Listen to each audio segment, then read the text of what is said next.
Hari Om everyone. Welcome to today's satsang. Today we will be chanting the remaining shlokas of chapter 1, that is from shloka 37 till the end of the chapter. So I will be calling out names as I see on my screen. Please chant after me and then chant the meaning as well. So Savitri ji, could you please unmute?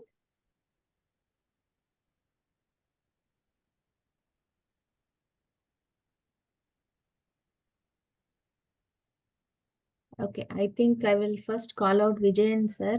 Vijayan sir, could you please unmute? Yes, sir. Hari Om.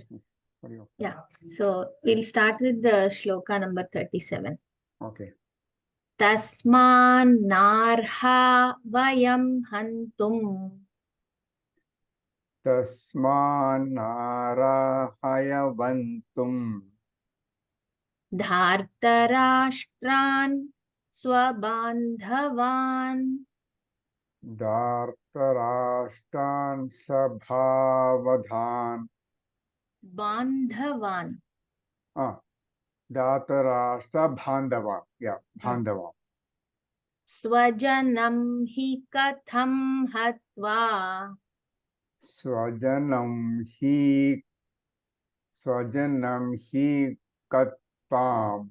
katham hatva Swajam hi katam hatva sukhina syama madhava. Sukina Shama Madhava. So I will chant once and then you can go on to read the meaning, sir. Okay. Tasman narha vayam hantum dhartarashtran swabandhavan swajanam hi katham hatva sukhinasyama madhava. Hence, it does not behove us to kill our own cousins, the sons of Dhritarashtra and friends.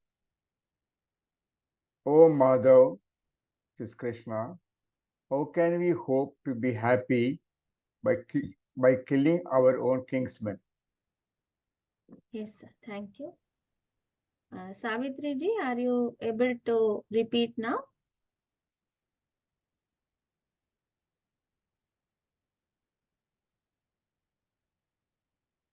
Okay. Padma ji, please unmute. Okay. Savitri ji, you are able to. I can't hear you, Savitri ji.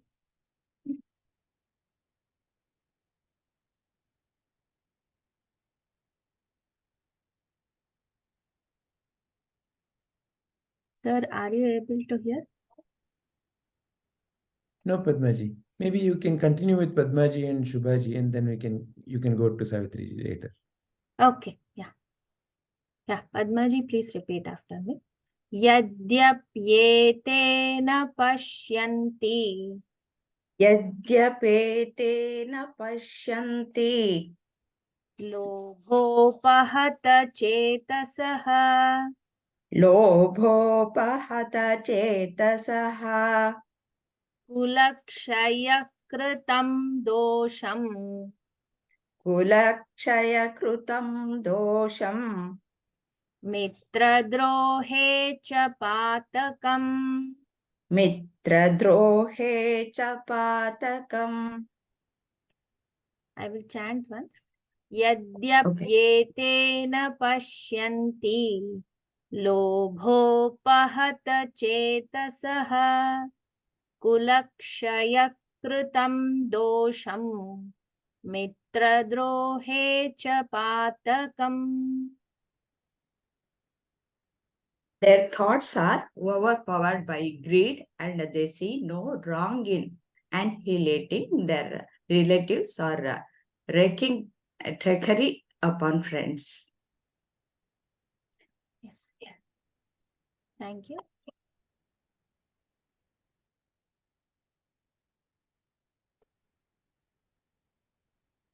Shubhaji, can you please? Yeah. Katham na neyyamasmabhihi Katam naneyam asmabihi papadasman nivartitum papad asman nivartitum kulakshayakritam dosham kulakshaya kritam dosham prapashyadbhirjanardana prapashyad birjanardana katham na neyyamasmabhihi papadasman nivartitum kulakshayakritam dosham prapashyadbhirjanardana. Yet, O Janardhan, Krishna, why should we, who can clearly see the crime in killing our kindred, not turn away from this sin? Thank you. Savitri ji, could you repeat after me now? Okay, madam. Kulakshaye pranashyanti Kulakshaye pranashyanti kuladharma sanatanaha kuladharma sanatanaha dharme nashte kulam kritsnam dharme naste kulam kritsnam adharmo bhivavatyuta. adharmo bhivavatyuta kula Kulakshay. One second, I will finish kulakshaye. chant. Okay.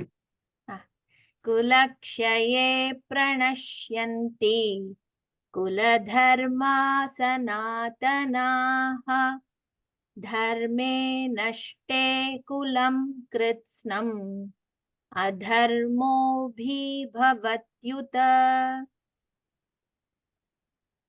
Kulakshaye pranashyanti kuladharma sanatanaha dharme naste kulam kritsnam adharmo bhivavatyuta.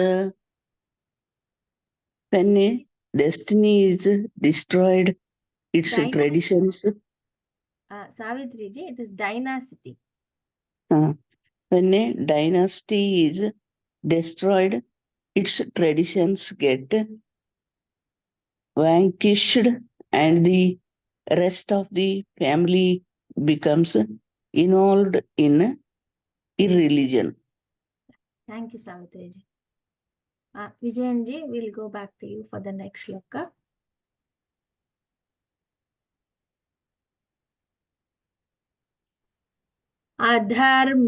Adharmabhibhavat Krishna. Adharma bhavit. Adharma Adharma. Adharma abhivat Krishna. pradushyanti kulastriyaha Pradushyanti kulastiraha. striyaha Striyaha. strishu dushtasu varshneya Strishu dushtastu varsneya. jayate varna sankaraha Jayate varna sankaraha. adharmabhibhavat Krishna pradushyanti kulastriyaha strishu dushtasu varshneya jayate varna sankaraha. With the preponderance of vice, O Krishna, the women of the family become immoral, and from the immorality of women, O descendant of Vrishni, unwanted progeny are born. Thank you. Padma ji. Sankaro narakayaiva Sankaro narakayaiva Kulagnanam kulasya cha Kulagnanam kulasya cha Patanti pitaro hyesham Patanti pitaro hesham Luptapindodaka kriyaha Lupta pindodaka kriyaha Sankaro narakayaiva Kulagnanam kulasya cha Patanti pitaro hesham Luptapindodaka kriyaha. An increase in unwanted children results in hellish life both for the family and for those who destroy the family. Deprived of sacrificial offerings, the ancestors of such corrupt families also fall. Thank you. Shobhaji. Yeah. Doshairetai kulagnanam दोषैरेतैकुलज्ञानां varnasankarakaihi वर्णसङ्करकारकैः utsadyante jati dharmaha उत्साद्यन्ते जातिधर्माः kuladharmascha shashvataha कुलधर्मश्च शाश्वताः doshairetai kulagnanam varnasankarakaihi उत्साद्यन्ते जातिधर्माः कुलधर्माश्च शाश्वताः. Through the evil deeds of those who destroy the family tradition and thus give rise to unwanted progeny, a variety of social and family welfare activities are ruined. Thank you. Savitri ji. Okay, madam. उत्सन्नकुलधर्माणाम् उत्सन्नकुलधर्माणां मनुष्याणां जनार्दन मनुष्याणां जनार्दन नरके नियतं वासो नरके नियतं वासो भवतीत्यनुशुश्रुम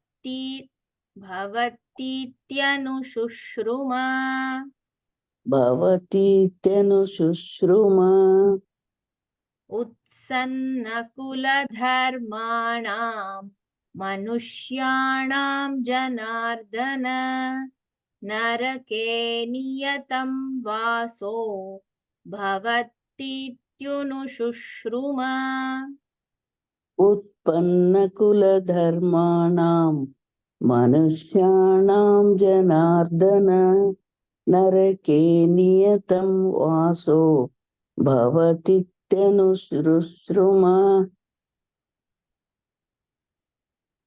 O Janardana, I have heard from the learned that those who destroy family traditions dwell in hell for an indefinite period of time.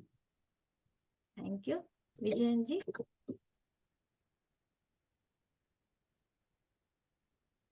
अहो बतः महत् पापम् अहो बत महत् पापं कर्तुं व्यवसिता वयम् कर्तुं व्यवसिता वयं यद्राज्यसुखलोभेन यद्राज्यसुखलोभेन हन्तुं स्वजनमुद्यताः हन्तुं स्वजनयुध्यताः. अहो बत महत् पापं कर्तुं व्यवसिता वयं यद्राज्यसुखलोभेन हन्तुं स्वजनमुद्यताः.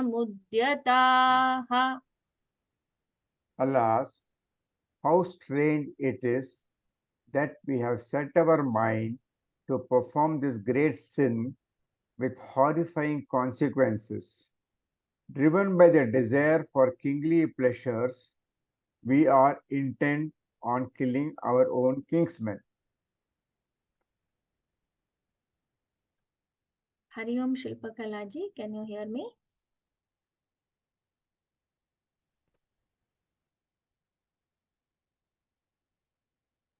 Okay. Padmaji, can you repeat after me? Yeah. यदि माम प्रतीकारम् Yadi mama pratikaram अशस्त्रं शस्त्रपाणयः ashastram shastrapanayah धार्तराष्ट्रारणे हन्युस् dhartarashtrarane hanyus तन्मे क्षेमतरं भवेत्. tanme kshemataram bhavet. यदि माम प्रतीकारम् अशस्त्रं शस्त्रपाणयः धार्तराष्ट्रारणे हन्युस् तन्मे क्षेमतरं भवेत्. It would be better if, with weapons in hand, the sons of Dhritarashtra kill me unarmed and unresisting on the battlefield. Thank you. Shilpakalaji, can you hear me? Hari Om. Hari Om Padmaji, Hari Om sir. Sorry for joining late. Apologies. No, that's okay. Would you like to repeat the last shloka with me? Yes, Padmaji. Sanjaya Uvacha Sanjaya Uvacha Eva Muktvarjuna Sankhye Eva Muktvar Juna Sanjay. Sankhye. Padmaji, can we do the first word again?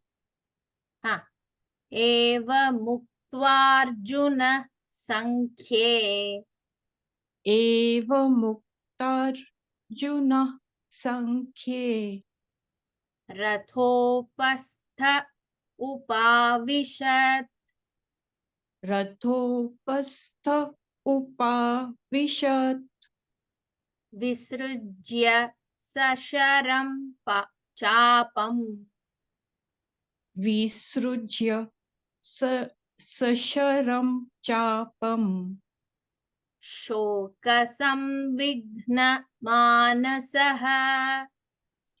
Shokasam Vignamanasah.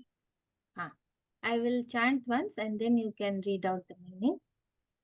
Sanjaya Uvacha Eva Muktvarjuna Sankhye Rathopastha Upavishat Visrujya Sasharam Chapam Shokasamvignamanasah. Sanjay said, speaking thus, Arjun cast aside his bow and arrows and sank into the seat of his chariot, his mind in distress and overwhelmed with grief. Shubhaji, can you please repeat? Yeah. Om Tat Saditi Om Tat Sat Iti Srimad Bhagavad Gita Sup Srimad Bhagavad Gitasu Upanishatsu Upanishatsu Brahma Vidyayam Yoga Shastre Brahma Vidyayam Yoga Shastre Shri Krishna-Arjuna Samvade Shri Krishna Arjuna Samvade Arjuna Vishada Yogo Nama Arjuna Vishada Yogo Nama Prathamodhyayaha. Pratamo Adhyayaha. Thank you, Shubhaji. Please read the meaning. Om.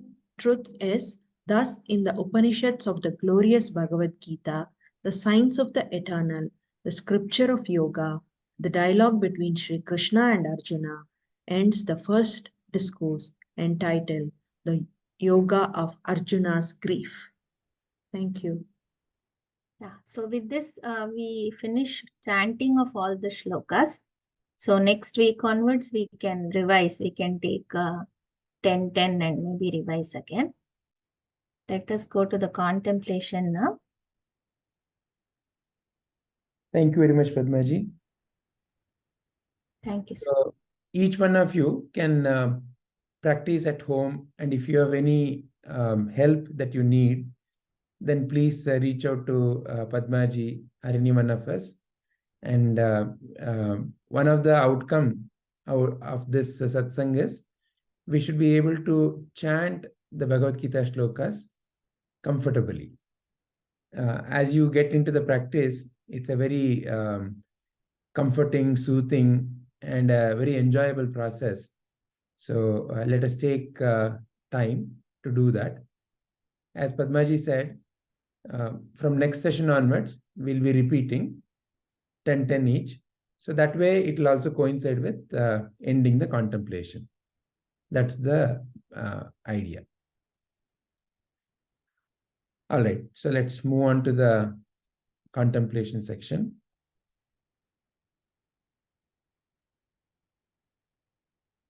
So till our last session, we have contemplated up to the question number 3, Sadguru.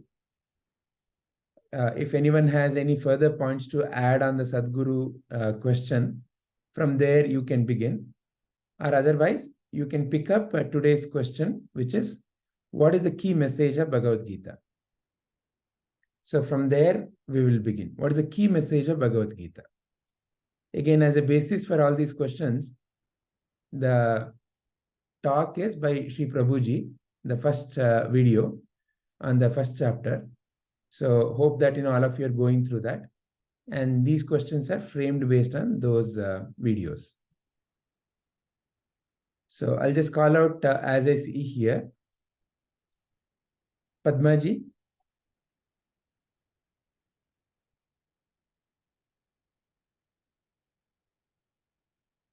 Padma, are you there?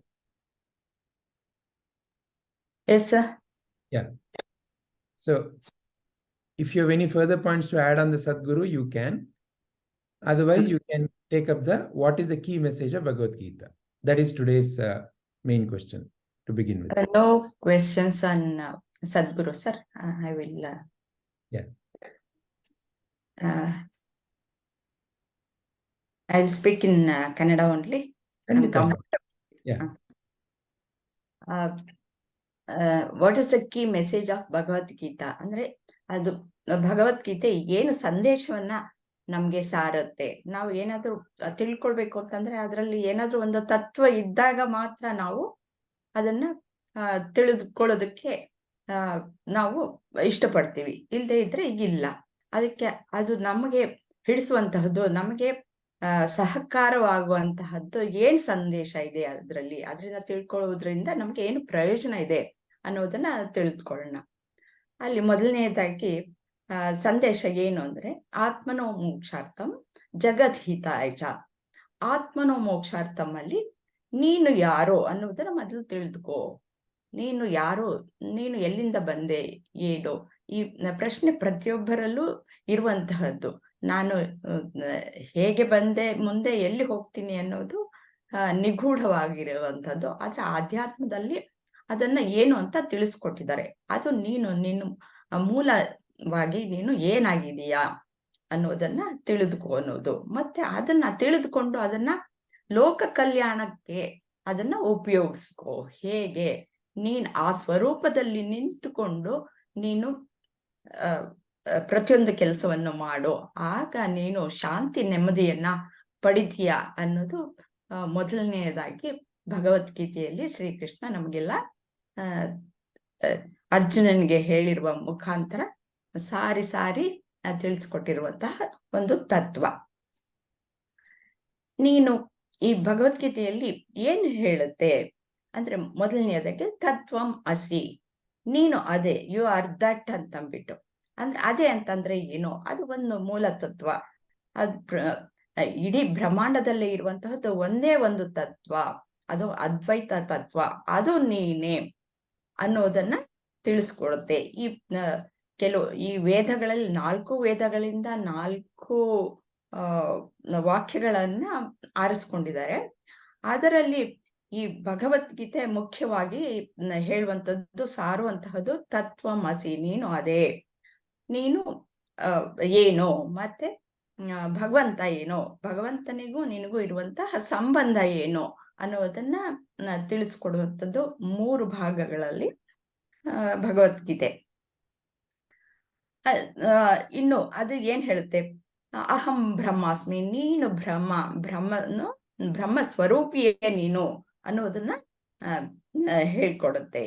ಮತ್ತೆ ಅದು ಸರ್ವಂ ಖಲ್ವಿದಂ ಬ್ರಹ್ಮ ಅನ್ನೋದು, ಎಲ್ಲ ಪ್ರತಿಯೊಂದು ಈ ಜಗತ್ತಿನಲ್ಲಿ, ಈ ಸೃಷ್ಟಿಯಲ್ಲಿ ಇರುವಂತಹದ್ದು ಎಲ್ಲವೂ ಬ್ರಹ್ಮನೇ, ಬ್ರಹ್ಮ ಬಿಟ್ಟರೆ ಬೇರೆ ಇಲ್ಲ ಅನ್ನೋದನ್ನ ಹೇಳ್ಕೊಡುತ್ತೆ. ಮತ್ತೆ ಇದು ಜೀವನ್ ಮುಕ್ತನಾಗುವುದಕ್ಕೆ ಸಹಾಯವನ್ನ ಮಾಡುತ್ತೆ. ಈ ಎಲ್ಲ ತಿಳ್ಕೊಳ್ಳೋದ್ರಿಂದ ಏನು, ನಾನು ಶಾಂತಿ ನೆಮ್ಮದಿಯಿಂದ ನಾನು ಹೀಗೆ, ನನ್ನ ತತ್ವ ಹೀಗೆ ಇದೆ ಅಂತಂದ್ಬಿಟ್ಟು ನಾನು ತಿಳ್ಕೊಂಡು ಆದ್ರಿಂದ ನಾನು ಜೀವನವನ್ನ ಮಾಡಬಹುದು. ಆ ಒಂದು ನೆಲೆಯ ಮೇಲೆ ಆ ಒಂದು ಏನು ಕ್ಲಾರಿಟಿ, ನಾನು ಏನು ಅನ್ನೋದು ತಿಳ್ಕೊಳ್ಳದೆ ಹೋದಾಗ ಅನುಮಾನಗಳು ಕಾಡುತ್ತೆ. ನಾನು ಏನ್ ಮಾಡ್ಬೇಕು ಅನ್ನೋದು ಗೊತ್ತಾಗಲ್ಲ, ಹೇಗೆ ನಡ್ಕೊಳ್ಬೇಕು, ಯಾವುದು ಸರಿ ಯಾವುದು ಸರಿ ಇಲ್ಲ ಅನ್ನೋದು ಸಹ ಎಲ್ಲ ದ್ವಂದ್ವವೇ ಇರುತ್ತೆ. ಯಾವಾಗ ನಾನು ಯಾರು ಅಂತ ತಿಳ್ಕೊಂಡೆ ಅಂತಂದ್ರೆ ಅದ್ರ ಮೇಲೆ ನೆಲೆಯೂರಿ ನಿಂತು ಮುಂದಿನ ಚಟುವಟಿಕೆಗಳ ಕಡೆ ಗಮನವನ್ನ ಹರಿಸಬಹುದು. ಅದು ಬಹುಮುಖ್ಯವಾದಂತಹ ಒಂದು ಸಂದೇಶವಾಗಿದೆ. ಮತ್ತೆ ಇದು ಎರಡನೇದಾಗಿ ಹೇಗೆ ಅದನ್ನ ನಾವು ತಿಳ್ಕೊಳ್ಬಹುದು, ಅನೇಕ ರೀತಿಯಲ್ಲಿ ಅರ್ಥವನ್ನ ಅರ್ಥೈಸಬಹುದು. ಇದು ಈಗ ತಾನೇ ನಾವು ಓದಿದ್ವಿ ಅಲ್ವಾ, 1ನೇ ಅಧ್ಯಾಯದ ಕೊನೆಯಲ್ಲಿ ಬ್ರಹ್ಮ ವಿದ್ಯಾಯಾಮ್ ಯೋಗಶಾಸ್ತ್ರೆ ಶ್ರೀ ಕೃಷ್ಣಾರ್ಜುನ ಸಂವಾದೆ ಅರ್ಜುನ ವಿಷಾದ ಯೋಗೋ ನಾಮ ಪ್ರಥಮೋಧ್ಯಾಯ. ಪ್ರತಿ ಒಂದು ಅಧ್ಯಾಯದ ಕೊನೆಯಲ್ಲೂ ಬ್ರಹ್ಮ ವಿದ್ಯಾಯ ಯೋಗಶಾಸ್ತ್ರೇ ಅಂತ ಹೇಳಿದರು. ಅಂದ್ರೆ ಒಂದು ಬ್ರಹ್ಮವಿದ್ಯೆ ಮತ್ತು ಯೋಗಶಾಸ್ತ್ರ. ಬ್ರಹ್ಮವಿದ್ಯೆ ಅಂತಂದ್ರೆ ಬ್ರಹ್ಮನ ಕುರಿತಾದದ್ದು, ನೀನು ಬ್ರಹ್ಮ ಸ್ವರೂಪನೆ ಅಂತ ತಿಳಿಸ್ಕೊಡುವಂತಹದ್ದು ಬ್ರಹ್ಮವಿದ್ಯೆ. ಯೋಗಶಾಸ್ತ್ರ, ಅದನ್ನ ಜೀವನದಲ್ಲಿ ಹೇಗೆ ನೀನು ಅಳವಡಿಸ್ಕೊಂಡು ನೀನು ಹೇಗೆ ಜೀವನವನ್ನು ಮಾಡ್ಬೇಕು ಅನ್ನೋದು ಯೋಗಶಾಸ್ತ್ರ. ಒಂದು ಪ್ಯೂರ್ ಸೈನ್ಸ್ ಅಂತಲೋ, ಇನ್ನೊಂದು ಅದನ್ನ ಅಪ್ಲೈ ಮಾಡಿರುವಂತಹದ್ದು ಟೆಕ್ನಾಲಜಿ ಅಂತಂದ್ಬಿಟ್ಟು, ತಂತ್ರಜ್ಞಾನ ಅಂತಲೂ ನಾವು ಅರ್ಥೈಸ್ಕೊಳ್ಬಹುದು. ಈಗಿನ ವಿಜ್ಞಾನಿಗಳು ಎಲ್ಲನೂ ಬೇಕಾದಷ್ಟು ಕಂಡು ಹಿಡಿದಿದ್ದಾರೆ. ನಮ್ಗೆಲ್ಲ ಉಪಕರಣಗಳು, ನಾವೆಲ್ಲ ಕೂತ್ಕೊಂಡ ಕಡೆನೆ ಎಲ್ಲವನ್ನು ಮಾಡ್ತಾ ಇರೋದು ಯಾತಕ್ಕೆ? ಆ ಒಂದು ಜಗತ್ತಿನಲ್ಲಿ, ಈ ಸೃಷ್ಟಿಯಲ್ಲಿ ಇರುವಂತಹ ಸತ್ಯಗಳನ್ನ ಅವರು ಕಂಡು ಹಿಡಿದಿದ್ದಾರೆ. ಅದನ್ನ ಉಪಯೋಗಿಸಿಕೊಂಡು ಎಲ್ಲವನ್ನು, ತಂತ್ರಜ್ಞಾನವನ್ನ ಕಂಡು ಹಿಡಿದಿರೋದ್ರಿಂದ ನಮ್ಮ ಜೀವನ ಇವಾಗ ಇಷ್ಟು ಸುಖಮಯವಾಗಿ ಇರೋದು. ಆ ಒಂದು ಈ ಲೌಕಿಕ ಜಗತ್ತಿನಲ್ಲಿ ಆದ್ರೆ ನಾವು ಆಧ್ಯಾತ್ಮ ಜಗತ್ತಿನಲ್ಲಿ ಹೇಗೆ ಮುಂದುವರಿಬೇಕು ಅನ್ನೋದು ಮನುಷ್ಯನಿಗೆ ಅದು ಬಹಳ ಮುಖ್ಯವಾದಂತಹದ್ದು. ನಾನು ಯಾರು ಅಂತ ತಿಳ್ಕೊಳ್ಳುವಂತಹದ್ದು ಪ್ಯೂರ್ ಸೈನ್ಸ್ ಅಂತಲೋ, ಅದನ್ನ ಜೀವನದಲ್ಲಿ ಅಳವಡಿಸ್ಕೊಂಡು ಲೋಕ ಕಲ್ಯಾಣಕ್ಕೆ ನಾನು ಪ್ರತಿಯೊಂದು ಕೆಲಸವನ್ನು ಮಾಡ್ತಾ ಇರೋದು ಲೋಕ ಕಲ್ಯಾಣ ಅನ್ನುವ ದೃಷ್ಟಿಯಲ್ಲಿ ಮಾಡೋದು, ಅದು ಟೆಕ್ನಾಲಜಿ ಅಂತಲೂ ನಾವು ತಿಳ್ಕೊಳ್ಬೇಕಾಗತ್ತೆ.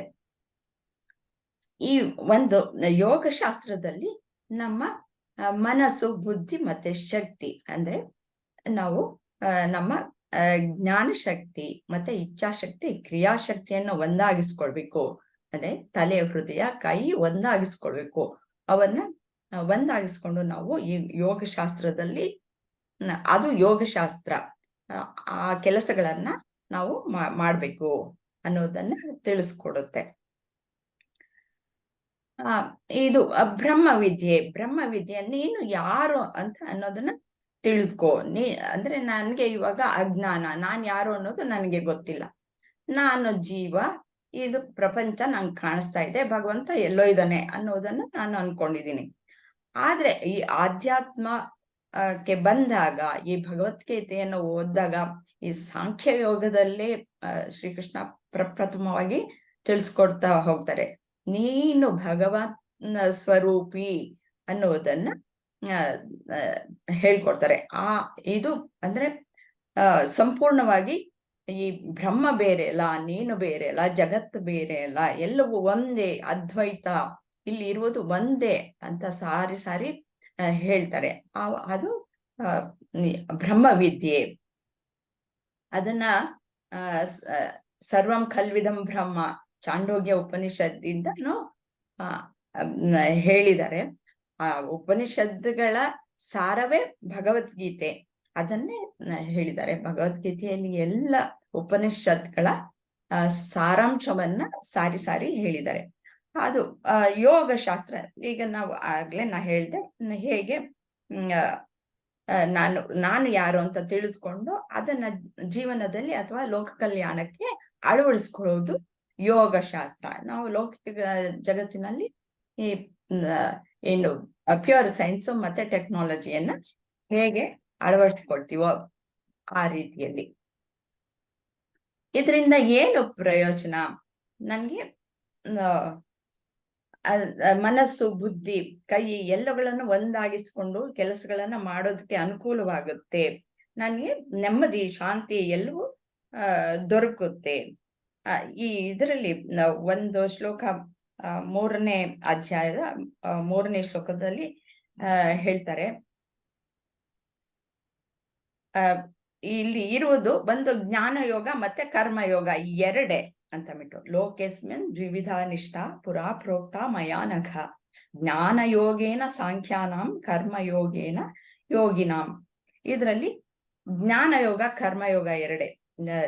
ಏನು ಕೆಲಸ ನಾವು ಮಾಡ್ತೀವಿ, ಈ ಭಕ್ತಿ ಯೋಗ ಆಗಬಹುದು, ಕರ್ಮಯೋಗ ಆಗಬಹುದು, ಕ್ರಿಯಾಯೋಗ ಆಗಬಹುದು, ಅವೆಲ್ಲನೂ ಕರ್ಮವೇ. ಕರ್ಮದಿಂದ ಏನಾದ್ರೂ ಕೆಲಸ ಮಾಡುವಂತದ್ದನ್ನ ಒಳಗೊಂಡಿರುತ್ತೆ. ಆದ್ರಿಂದ ಅದು ಕರ್ಮಯೋಗ.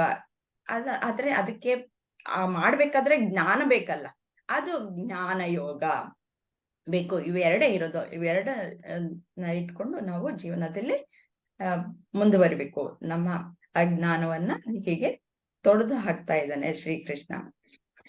ಒಂದು ಕೃಷ್ಣ ಜ್ಞಾನೇಶ್ವರನಾಗಿ ಬ್ರಹ್ಮವಿದ್ಯೆಯನ್ನು, ಯೋಗೇಶ್ವರನಾಗಿ ಯೋಗಶಾಸ್ತ್ರವನ್ನು ತಿಳಿಸ್ಕೊಡ್ತಾರೆ. ಈ ಸೃಷ್ಟಿ ಎಲ್ಲ ಪೂರ್ಣವಾಗಿ ಇದೆ, ನೀನು ಪೂರ್ಣನೇ ಅನ್ನುವುದನ್ನ ಇಲ್ಲಿ ತಿಳಿಸ್ಕೊಡ್ತಾರೆ.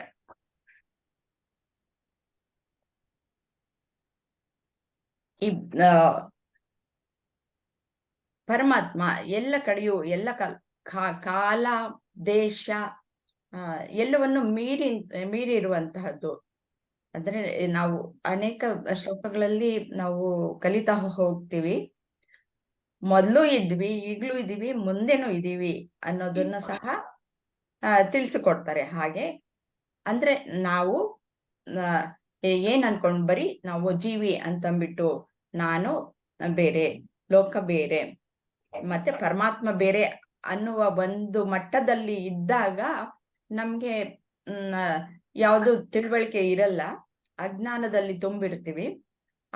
ಆದ್ರೆ ಶ್ರೀಕೃಷ್ಣ ಆ ಅಜ್ಞಾನವನ್ನ ಹೋಗ್ಲಾಡಿಸಿ ನೀನು ಸದಾ ಕಾಲವೂ ಇರ್ತೀಯ, ಯಾವಾಗ್ಲೂ ಇರುವಂತಹದ್ದು, ಎಲ್ಲರೂ ಪರಿಪೂರ್ಣರು ಅನ್ನುವುದನ್ನ ಹೇಳ್ತಾರೆ. ನಾವು ಪ್ರತಿ ಕ್ಷಣವೂ ಆ ಭಾವನೆಯಲ್ಲಿ ಇದ್ದು ನಾವು ಜೀವನವನ್ನ ನಡೆಸ್ಬೇಕು ಅನ್ನೋದೇ ಈ ಭಗವದ್ಗೀತೆಯ ಮುಖ್ಯ ಸಂದೇಶ ಅನ್ನೋದು ನಾನು ನನ್ನ ಮಟ್ಟಿಗೆ ಈ ಗುರುಜಿಗಳ ಒಂದು ಟಾಕಲ್ಲಿ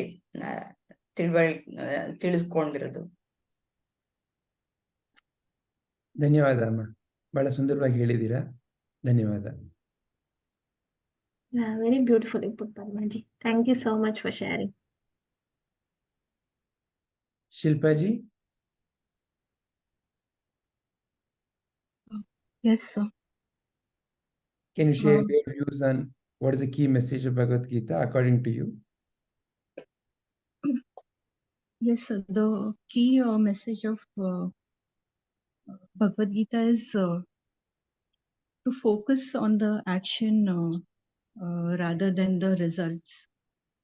And this in turn leads to, that is to perform our duty sincerely without being attached to the outcomes. Then it also eliminates the fear of death. And also helps us to choose our thoughts wisely.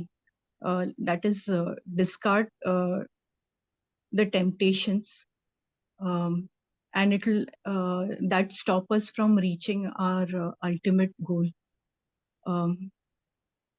Also, to become stable, have equanimity in thoughts, to control desires, anger, that will lead to our downfall. So by using these messages, the core messages, we can navigate through life and attain both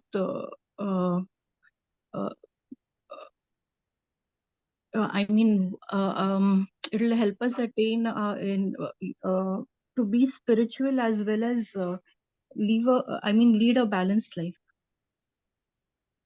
in the material world.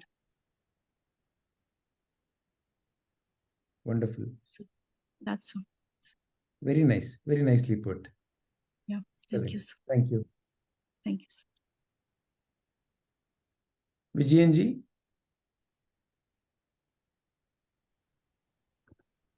Hari Om. I would say that Bhagavad Gita, in short, talks about the life and its purpose. And I would say development of right perceptive, understand the change, and change is the order of life. We can talk about tolerance and forgiveness, controlling anger, and what we have to give to the society, and I would say that we should be fearless, and what we do is the karma, and what we have to give it to the society in a most righteous way. And if you're doing something righteous, do not feel guilty about it.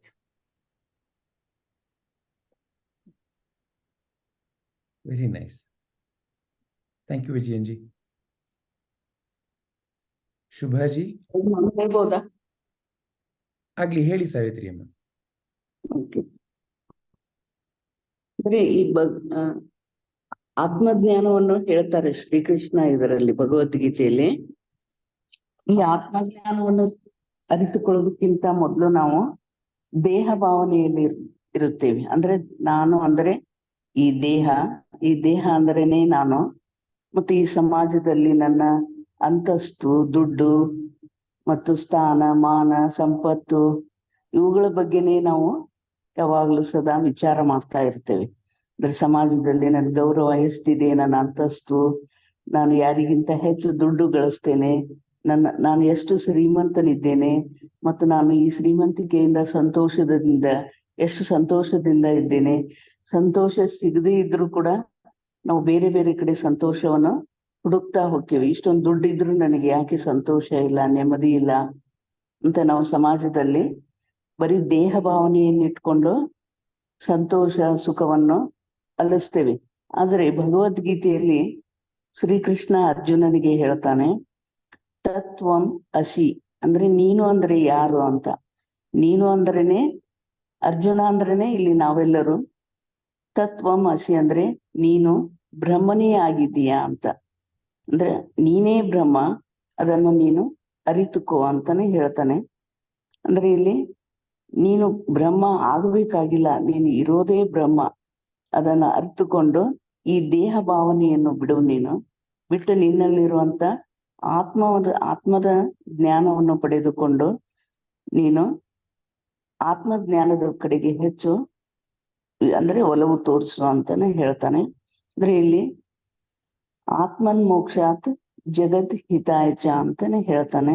ಅಂದ್ರೆ ಮೊದಲು ನೀನು ಯಾರು ಅನ್ನೋದನ್ನು ಅರಿತುಕೋ. ನೀನು ಇಲ್ಲಿಗೆ ಏಕೆ ಬಂದೆ, ಹೇಗೆ ಬಂದೆ, ನಿನ್ನ ಆತ್ಮಜ್ಞಾನವನ್ನು ತಿಳಿದುಕೊಂಡು ನಿನ್ನ ಹಾಗೆಯೇ ಈ ಸಮಾಜದಲ್ಲಿರುವಂತ ಪ್ರತಿಯೊಂದು ಜೀವಿಯಲ್ಲಿಯೂ ಕೂಡ ಆತ್ಮ ಇದೆ. ಆತ್ಮ ಬೇರೆ ಅಲ್ಲ, ನಾನು ಬೇರೆ ಅಲ್ಲ, ನಾನು ಇರುವುದು ನಿನ್ನಲ್ಲಿಯೇ. ನೀನು ನನ್ನನ್ನು ಅರಿತುಕೋ ಮತ್ತು ಜಗತ್ತಿನಲ್ಲಿರುವಂತ ಎಲ್ಲ ಜೀವಿಗಳನ್ನು ಕೂಡ ನೀನು ನನ್ನ ಸ್ವರೂಪದಲ್ಲಿ, ಅಂದರೆ ನನ್ನಲ್ಲಿರುವುದು ಅದೇ ಆತ್ಮ, ಎಲ್ಲ ಜೀವಿಗಳಲ್ಲಿರುವುದು ಅದೇ ಆತ್ಮ ಅಂತ ಎಲ್ಲರನ್ನೂ ನಿನ್ನಂತೆಯೇ ಆತ್ಮ ರೂಪದಲ್ಲಿ ನೋಡು. ಆಗ ಜಗತ್ತಿನ ಹಿತವನ್ನು ನೀನು ಕಾಯುತ್ತೀಯಾ ಅಂತ ಭಗವಂತ ಹೇಳ್ತಾನೆ. ಅದೇ ಆತ್ಮನ್ ಮೋಕ್ಷಾತ್ ಜಗತ್ ಹಿತಾಯಚ, ಅಂದ್ರೆ ನಿನ್ನಂತೆಯೇ ಎಲ್ಲರನ್ನು ನೋಡು ಅಂತ. ನೀನು ಹೇಗಿದ್ದೀಯಾ ಹಾಗೆ ಎಲ್ಲ ಜೀವ ಜಗತ್ತನ್ನು ನೋಡು ಅಂತ ಹೇಳುತ್ತಾನೆ. ಅಂದ್ರೆ ನೀನೇ ಬ್ರಹ್ಮ ಆಗಿರುವಾಗ ನೀನು ಬ್ರಹ್ಮ ಆಗಲು ಪ್ರಯತ್ನ ಪಡಬೇಡ.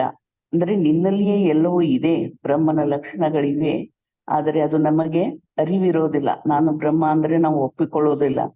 ಆದರೆ ಅದನ್ನು ಆತ್ಮಜ್ಞಾನದಿಂದ ಕೃಷ್ಣ ನಮಗೆ ಹೇಳ್ತಾನೆ. ನೀನು ಆತ್ಮಜ್ಞಾನದಿಂದ ನೀನು ಹೇಗೆ ಬ್ರಹ್ಮ ಇದ್ದೀಯಾ ಅನ್ನೋದನ್ನು ಅರಿತುಕೊಂಡು ನೀನು ಬ್ರಹ್ಮ ಮತ್ತು ಇತರರನ್ನು ಕೂಡ ಬ್ರಹ್ಮನಂತೆ ನೋಡು ಅಂತ ಹೇಳ್ತಾನೆ.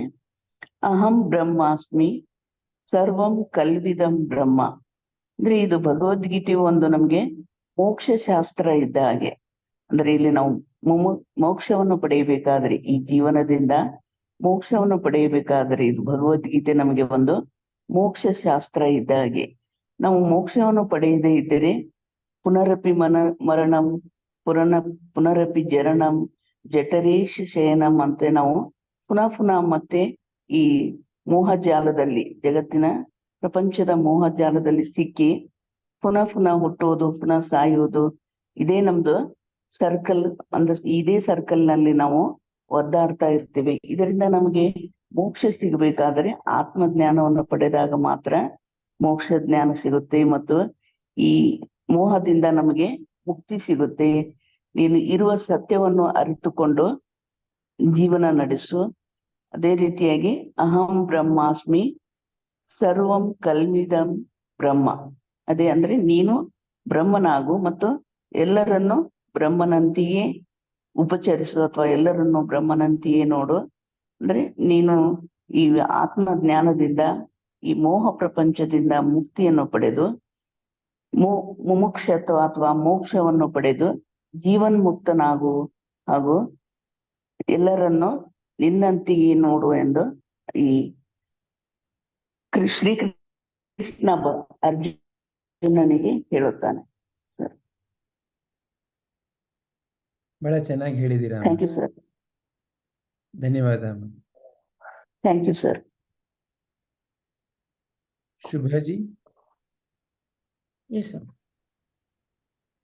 We as a Jivi want to become free from all sufferings, and we want to realize the supreme peace and bliss, because bliss is our nature. So that's the message in the Bhagavad Gita, how to get that bliss. So if we look at each characters, like Dhritarashtra, it is not something like a character that we see in movies, or it is nothing but our ignorant mind.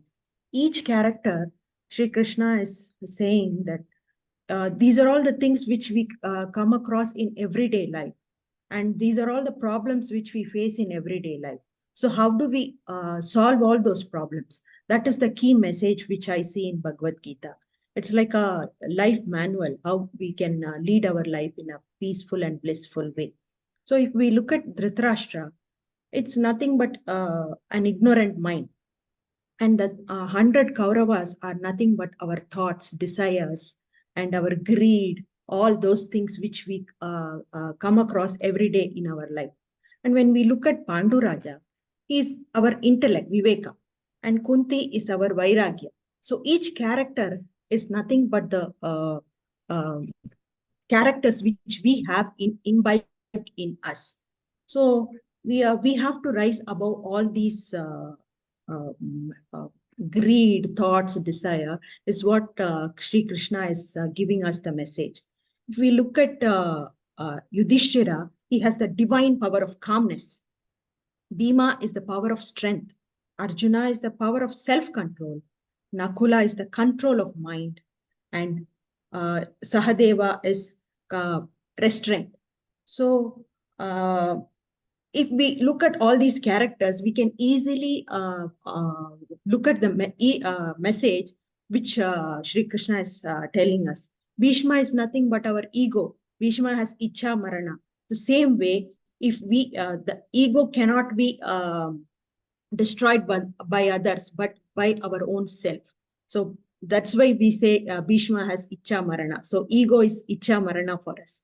If we destroy it, it gets destroyed. Otherwise, it doesn't. And Shakuni is nothing but our evil tendencies. So, Sanjaya is nothing but when we are in a Sakshi Bhava, everything is in bliss. So that is what each characters represent in this in Mahabharata. So the key message I would say, in addition to what all others said, like we are divine, yeah, you are divine, Tattvamasi, Sarvam Kalvidam Brahma, all that. Ultimately, we all want to realize that. So if we follow the teachings of Bhagavad Gita, we can easily lead our lives. And personally, I have seen that when I follow these messages, my life has become much better, and I'm able to concentrate well on my day-to-day lives. Thank you, sir. Wonderful. Very nicely put, Shubhaji. Thank you very much. Thank you. Padmaji?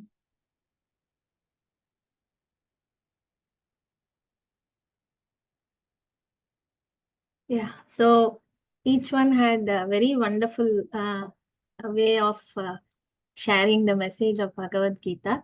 So I also have some kind of similar points from everyone that I have put together. So the primary message of Bhagavad Gita is to realize that Aham Brahma. ಇನ್ನೊಂದ್ ಸ್ವಲ್ಪ ನಾನು add ಮಾಡ್ಬೋದಾ? Please go ahead, Padmaji. ಮತ್ತೆ ಇದು ಈ ಭಗವದ್ಗೀತೆ ನಮ್ಗೇನ್ ಮಾಡುತ್ತೆ ಅನ್ನೋದನ್ನ ಇನ್ನೊಂದ್ ಸ್ವಲ್ಪ ಟಿಪ್ಸ್ ನಾನು ಹೇಳೋದು ಮರ್ತು ಹೋದೆ. ಅದು ನಮ್ಮ ದುಃಖನ ನಿವಾರಣೆ ಮಾಡುತ್ತಾ ಅಂದ್ರೆ ಇಲ್ಲ, ನೀನು ಆನಂದ ಸ್ವರೂಪಿ ಅನ್ನೋದನ್ನ ಹೇಳುತ್ತೆ. ಮತ್ತೆ ನಮ್ಮ ಆಸೆಗಳನ್ನ ಎಲ್ಲ ಪೂರೈಸುತ್ತಾ ಅಂತಂದ್ರೆ ಅವೆಲ್ಲ ಮಿಥ್ಯಾಪ, ಅದನ್ನ ನಂಬ್ಕೊಂಬಿಡ ಅನ್ನೋದನ್ನ ಆ ಒಂದು ಸಂದೇಶವನ್ನ ಕೊಡುತ್ತೆ. ಮತ್ತೆ ನಾನು ಮುಕ್ತನಾಗೋಕೆ ಅದು ಸಹಾಯ ಮಾಡತ್ತಾ ಅಂತಂದ್ರೆ ಇಲ್ಲ ಇಲ್ಲ, ನೀನ್ ಮುಕ್ತ ಎಲ್ಲ ಆಗಲ್ಲ, ನೀನ್ ಮುಕ್ತನೇ, ಯಾವಾಗ್ಲೂ ನಿತ್ಯ ಮುಕ್ತನೇ ಅನ್ನೋದನ್ನ ತೋರ್ಸುತ್ತೆ. ಯಾವಾಗ್ಲೂ ಶಾಂತನಾಗಿ, ಶ್ರೀಕೃಷ್ಣ ಯಾವಾಗ್ಲೂ ಶಾಂತ ಸ್ವರೂಪನೇ, ಯಾವಾಗ್ಲೂ ವಿಚಲಿತನಾಗದೆ ಸ್ಥಿತಪ್ರಜ್ಞನಾಗಿ ಹೇಗಿದ್ದ ಆ ಒಂದು ತತ್ವವನ್ನ ನಮ್ಮಲ್ಲಿ ಅಳವಡಿಸ್ಕೊಳ್ಬೇಕು ಅನ್ನುವ ಒಂದು ಮೆಸೇಜ್ ಅನ್ನ ಭಗವದ್ಗೀತೆ ಹೇಳಿದೆ ಅನ್ನೋದನ್ನ ನಾನು ಬಿಟ್ಬಿಟ್ಟಿದ್ದೆ. Sure. Thank you so much for sharing that also. You rightly said. Yeah. Okay. So to continue what I was saying, the primary message of Bhagavad Gita is Aham Brahmasmi, or to realize that we are nothing else but Brahman. And also to see the same in others with whomever we communicate within our family or within the outside world. So there are few other messages or shlokas from which there are a lot of takeaways which we can apply in our day-to-day life. Like Shubhaji said, that ways life becomes a little bit easier. It becomes a little bit easier for us to tackle the situations that come into our life. So the first message, what it says is, nothing is permanent in this world. It's an ever-changing world. So what happens when we learn this from this is that we learn to tolerate all the things that come towards us, whether it is sadness, whether it is some kind of situations which is not easily going. Just remembering that this will also change, this is not permanent, helps us to be more calm and perform our actions in a way that clarity is there. Similarly, when we perform actions, how do we perform those actions? We perform those actions sincerely without expecting any results. So what happens with that is, again, there is calmness in whatever we perform, and there is no agitation or anxiety of, okay, where this is going to lead me, or what is this going to give me. So your actions become more purified. Your actions are better. It is for the betterment of everyone, including you and everyone around you. That is another thing. Second thing is, if there is also one shloka which says, na jayate mriyate va kadachin, where he says that you are neither born nor you ever die. The consciousness within us, it is neither born nor it ever dies. What does this give us? This gives us to become fearless. Fearless because from old age also we have fear of old age, we have fear of death, because of which sometimes we do not perform the actions that we really want to perform or want to do in life. So this actually takes away those fears, and we are able to perform our actions more fearlessly. Second, the last one is to become a sthita prajna. If we see the example of ocean, many rivers and all the small streams, they all culminate in the ocean, but nothing affects the ocean. I feel that is how we should be. Our mind, it is bombarded by countless thoughts in a day. Millions of desires, millions of sensations are coming through our sense organs. So even though such things are there, we should be try to be stable and calm like the ocean, where there is no effect of all these different kinds of streams, whether they are pure, whether they are impure. It doesn't affect the ocean. It is calm and serene all the time. So we have to discard the temptations and desires that come towards us, and that will make our actions purer, which is in the interest of everyone. So in that way we can become, whatever actions we do, it will be for Jagat Hitaya Cha. Yeah, thank you, sir. Very nice, Padmaji. Wonderfully put. Thank you. I see Vaishnavi Amma has joined. Hari Om, Vaishnavi ji. Hari Om, sir. Hari Om, ma'am. Can you please share your views on the fourth question? What do you feel is the key message of Bhagavad Gita based on your current understanding and the video? Sir, I have realized that Bhagavad Gita, the setting of Bhagavad Gita itself is in the midst of restlessness. And it is probably symbolic of what we are all going through in this worldly life. And I find that a lot of interpretations and association with our life can be understood, and how Arjuna comes out of it as a better person, free of restlessness and free of confusions. So I think the more we soak ourselves in the learnings, the better our surroundings will be, and better our scope of handling all these disturbances without getting disturbed. Wonderful. Thank you. Thank you very much, Vaishnavi ji. So all of you have given very nice viewpoints, and it's all of it is so true. The way we can also see is, in life there is something called as a truth. And what is truth? Something that doesn't change. And whatever keeps changing cannot be called as a truth. And something that changes from time to time also cannot be called as a truth. Like that, in life, we have several kinds of observations that we make. Maybe a few years back, the kind of the dress we used to wear and the way of the dressing that happens today is totally different. So in a way, at that time, if you look at the 70s, bell bottoms used to be a rage. So today's world, bell bottoms is seen as out of fashion. That was a fact at that time. That is how people used to dress, and that is how people used to live, and that is what socially was acknowledged as the right way of dressing. But now it has changed. So like that, in life, there are certain things that keep changing. But when you are living life with such kind of facts or observations which are changing, or if you anchor your life around such observations, or if you also start thinking, I should be dressed like that only. Imagine today someone saying, I also want to continuously dress only like a 70s bell-bottoms person. He will feel out of place. And if he starts insisting everybody dress up like only me, then he'll be called as maybe some kind of a fanatic, is it not? So like that, on what I anchor my life is very, very important. What is the guidance from where I'm drawing the guidance is very, very important. So in other words, another example is, imagine you are in the ocean, and let's say all the modern navigation equipments are not there with you. What is the way by which you can find the direction? If any of you have understood or have read about how olden time navigation used to happen, they used to refer to what in India we call as Dhruva Nakshatra, or the other world knows as the Polaris, North Polaris star. So the North Polaris or the Dhruva Nakshatra is something that doesn't change its location in any season of the Earth's movement.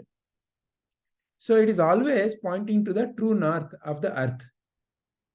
So therefore, the navigators or the sea navigators found out that if, let's say, we need to find a direction with reference to this Dhruva Nakshatra, we will be able to navigate. Because in the middle of the ocean, there is no other person or something else which can come and guide you. So you need something that is stable, that is not changing, that is always there, that you can rely upon. Is it not? And that is truth. And what is the truth? There are so many kinds of such universal truths.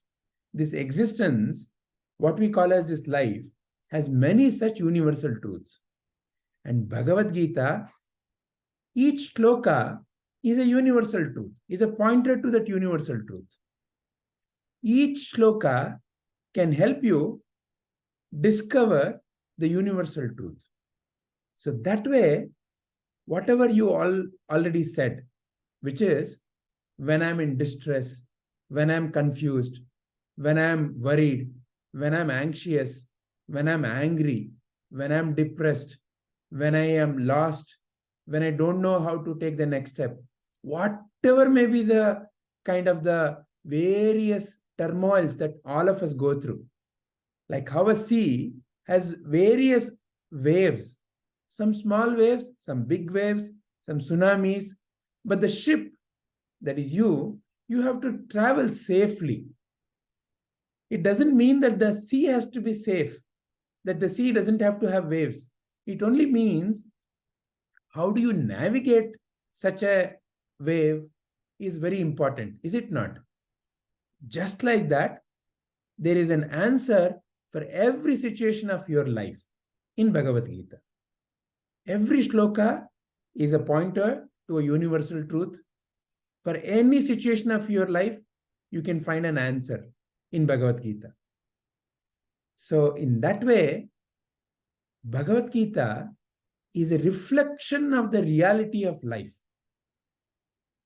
Please see that Bhagavad Gita is written and the life is like that. It is not like that.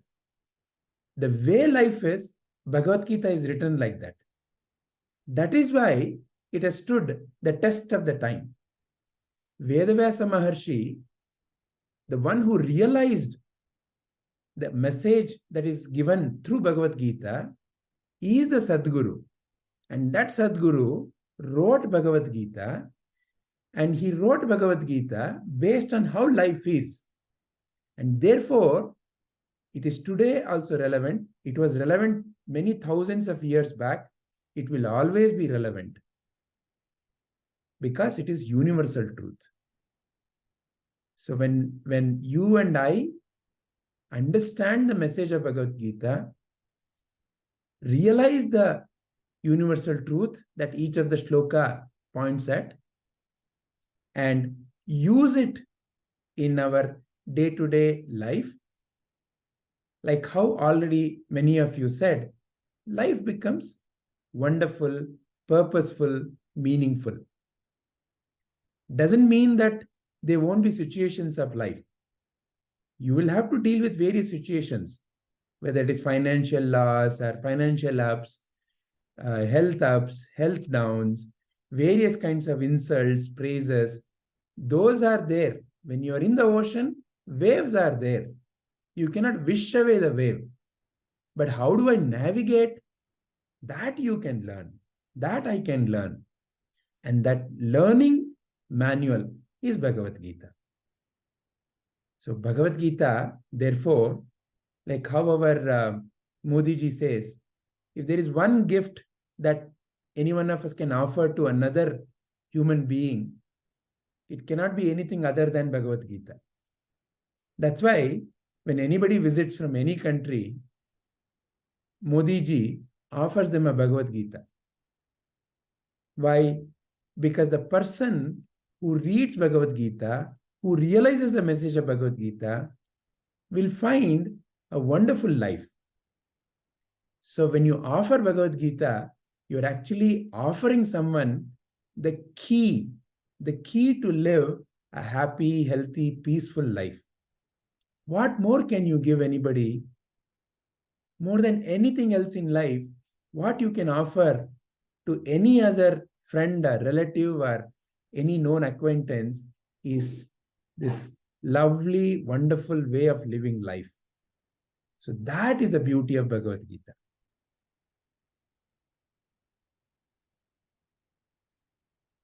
Thank you. Is there any question or anything else that anybody else wants to add?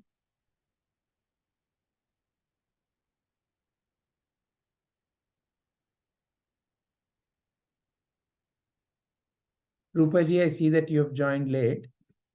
Would you like to share your view on what is the key message of Bhagavad Gita? Hari Om, sir. Hari Om. Hari Om, everyone. Yes, sir. The key message is Tattvam Asi, you are that. The whole Gita talks about we being the Paramatma only. We are not different from him. And it is the whole Gita is actually guiding guiding us in all the situations in life. So whenever I face any problem, I see which chapter suits that problem well. Especially the second one and third one has helped me a lot. That's all, sir. Wonderful, Rupaji. Thank you. Thank you very much. So like that, each one of us can have some kind of an association in how we can use the message of Bhagavad Gita in our day-to-day life. Wonderful. Very nice. So let me stop the contemplation here. So we wanted to, because we can get into the next set of questions in our next class. Padmaji and we wanted to understand from you, is the approach that we've taken here, where we are learning to chant and brief meaning that is already given there, and then the way we are discussing about different questions, is this going okay? Is this helping you? Would you like to recommend any changes, any opinions, any comments, any feedback?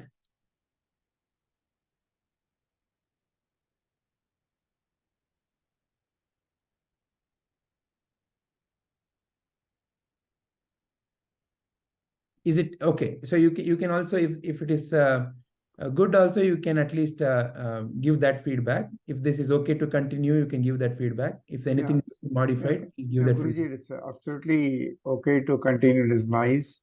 I don't know, probably I'm wrong. Only thing is, I just want to have a question. How do you use it so that we practice the recitation part of it also? I agree that Padmaji starts by word by word, then allows us to repeat once, then we go to the meaning. But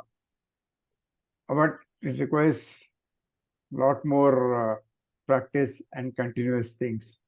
So how can we achieve that through the class or off the class?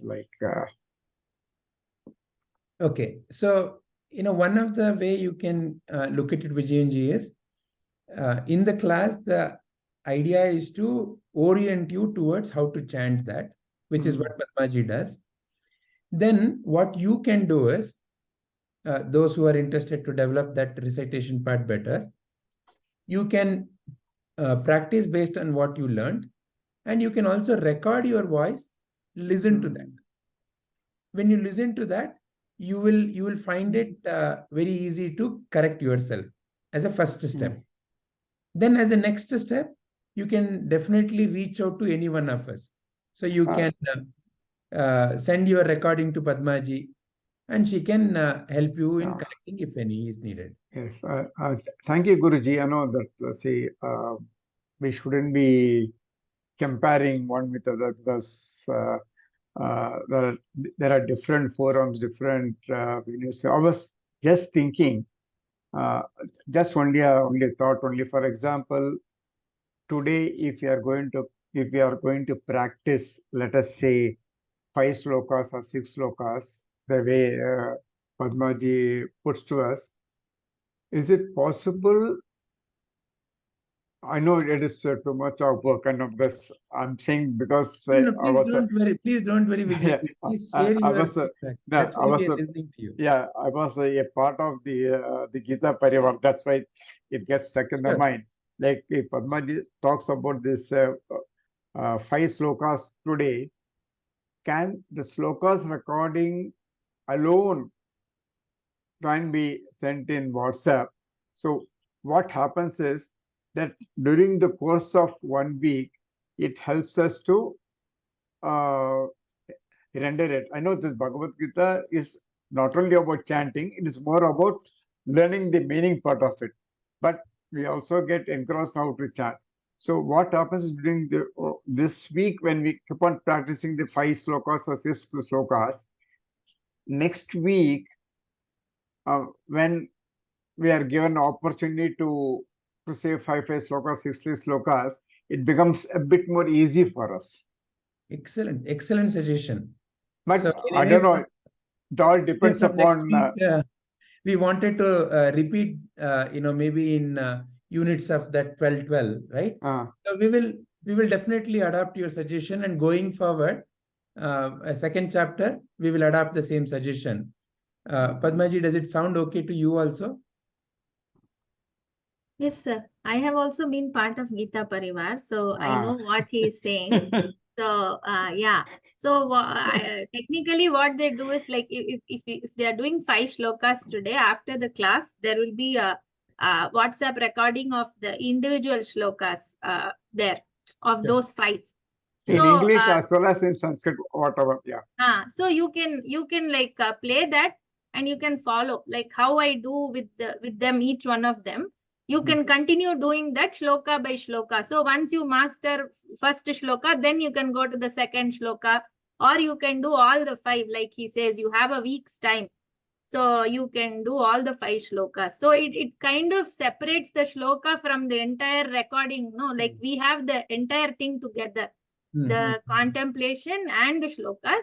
So I think what you're trying to say, Vijayanji, is to separate the shlokas so that the chanting practice becomes easier. And it is also at, you can visibly see it in the WhatsApp, right? You can just pick up that particular shloka and you can practice. Or if you have any difficulty also, you can come with that particular shloka in chanting also. It's subject to the availability of the infrastructure, your time and effort, because it's not easy to do some recordings and send it and all that, because we have throughout the other things to be done. Vijayanji, we'll take this suggestion up. We'll see how things work out. I and Vijay sir will do something. Yeah, we'll plan. Yeah. Only if possible. No. Very nice suggestion. No. The intent of asking is to improve this Because see, process. as I said, chanting is one part. Okay, chanting without knowing the meaning is not good at all. But you know, to get ourselves involved in the thing, it is a bit of thing like that. Yeah. Otherwise, what happens? Sometimes we have the class today, and there's a when there's a long gap, and we try to recollect only at the next Saturday. Honestly, let me say, sometimes it happens. Yes. Okay. No issues. Understood, sir. What you're trying to say. Yeah. Any other feedback, Vijayanji? Okay, all right. Any others? Just one more question. Of course, there are hundreds and hundreds, multiples of books on Bhagavad Gita and different interpretations and everything. Is there any book which you would recommend, which we read it at home at a slow pace, which is sort of concise, just like today, either yourself, Padmaji, and the other sadhaks had explained. It was very, very nice. There's something comes like chapter by chapter, where we know the sloka, and below we have only few lines of the explanation, just like we have. Is there any concise book which you would recommend? Certainly, Vijayanji. See, there are multiple things that you can think of. But one of the simplest thing is Prabhuji's talks, chapter by chapter, has been also published as a book. So I'll share the link of that. Okay. This is not shloka by shloka, but this gives a very simple chapter by chapter summary. Okay. So this is one thing that will help you to kind of grasp the chapter itself. And the YouTube talk that we're sharing is also essentially chapter by chapter of Prabhuji. Yeah. So using these two combination, you'll be able to relate. And to your next question, shloka by shloka. If I want the shloka by shloka brief meaning, then the deck that we are sharing. So for example, this deck already has each of the shloka and only a brief meaning. Yeah. This also you can use as a reference. Any others? Any other feedback?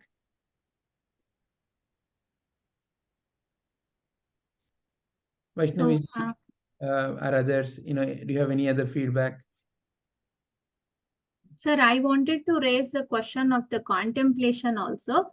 Like right now we are taking up one question and we are asking everyone to share. And like if you can see on the screen right now, there are like nearly 15-20 questions that we came up with based on just first 20 minutes of talk. So if we have to consider the entire talk, it will be around, say, minimum 50 questions it'll be. So is it, how do you all feel about how do we go with this? Like, is it okay, like each question we contemplate and each one gets to share, or would you like to pick up any one question and then work on it? How do you want to go about it? Because frankly, we wouldn't want to start the second chapter chanting till we finish the first chapter, right? That's how we feel. Please share your views on that also.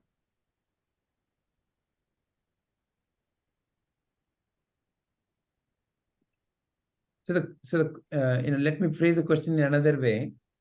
Is it okay? Each question we take and each one is sharing, right? Is it okay? Or do you feel that in order to move faster, what is your viewpoint? Do we need to move fast, or do we need to? Is it okay if we go slow? So if you're okay to go slow, then the current approach, which is every question is answered by everyone available that day, right? If you want to move fast, another approach we can take is each one would have already chosen among the set of questions which one I want to contemplate today. Yeah, Vaishnavi Amma, you seem to have some point. Yeah, I think the current approach is good because all of us come with our own experience and travel with learning this grantha. So I think we are assimilating something bit by bit, and then we have some time to contemplate and then connect to the next lesson as it happens in the following weeks. So your view is the current approach. Let everyone share their view on each of the question. Yes, sir. Okay, all right. Rupaji, you also wanted to say something. Yes, sir. I'm happy with the way it is going.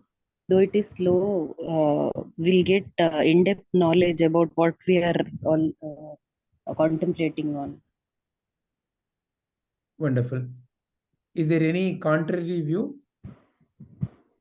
I wouldn't say contrary. Yes, so the current approach is nice because which helps about when you have about 9 to 10 participants, everyone comes with their views.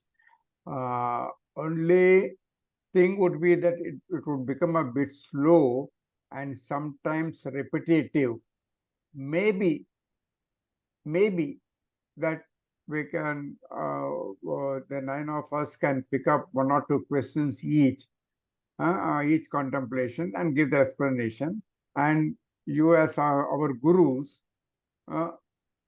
can expand or interpret if we have missed out anything. So what happens that we get the jnana from you, what we have missed out, and the process a bit faster. But then I leave it to you, but because it is an open forum and we shouldn't sort of restrict, like for example, the Padmaji and Savitriji, they had given the explanation for the entire thing, which is, and they are highly knowledgeable.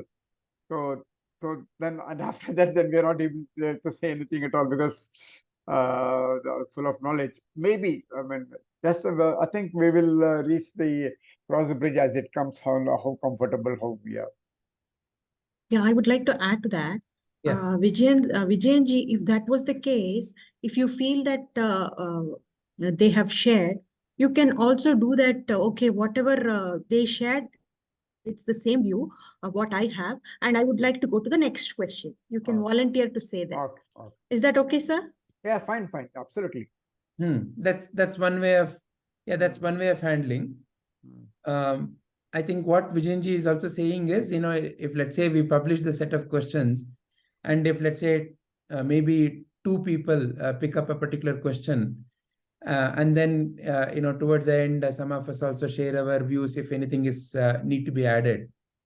We can experiment with that approach also. Maybe 2 key people will answer a particular question, and we can then ask the question, is there any other point that anybody else likes to add, which is missed out by these 2? So that way we get diverse points, and then we can move on to the next question. So let us experiment with that approach. See if that helps. Yes, sir. Even I feel we can try that. And like Vijayanji also shared, while we are contemplating the next set of questions, because we have finished all the 47 shlokas of first chapter, maybe we can do a 5 shloka revision also just before the contemplation. So it will be short, this, and then we'll get more time for the contemplation also. Yeah. Fair enough. And whoever needs more help on reciting the shloka can volunteer. I would like to do it today. Maybe they can volunteer and take it up that day. Yeah. Yeah. And we can definitely work out something on, sharing the shloka by shloka, sir, like how you mentioned. Yeah, we can work it out. Yeah. Excellent. Is there any other question or any other point anybody wants to raise? All right. Then we'll end our today's contemplation session. Thank you.